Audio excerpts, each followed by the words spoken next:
Hey Lexi, can I ask you a couple questions? Sure.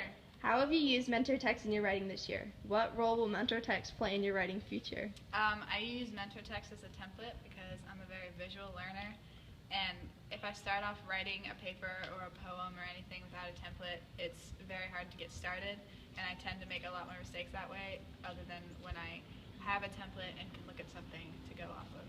What have you worked on during notebook time that you would be interested in developing into a more published piece?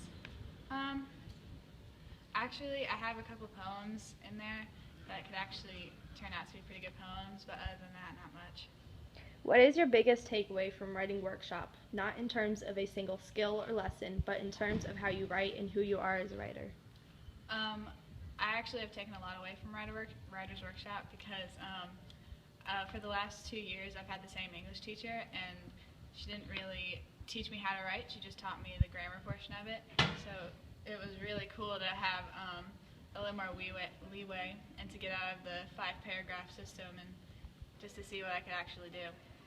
What have you discovered about yourself as a writer this year? I've discovered that I'm not very good at writing opinion papers, so that's something I need to work on. But I've actually gotten or found a new interest for like infographics and graphic design. So that was, even though that's not like an essay, it's actually something I'm really into. Awesome. Which genre was your favorite and why? It's probably a tie between poems or infographics, because with a poem you're not sitting there writing like a 2-page long paper, and you can just like actually get your emotions out on the page. And infographics are I really like the infographics because, like I said, I'm a visual learner, and they're easy to just come up with like color schemes and everything in my head. What's the hardest step for you in constructing an essay? Making sure it's grammatically correct and that it fits the guidelines of what we actually need to do, because sometimes I tend to stray from my point and not actually get my point across. What was your process for writing?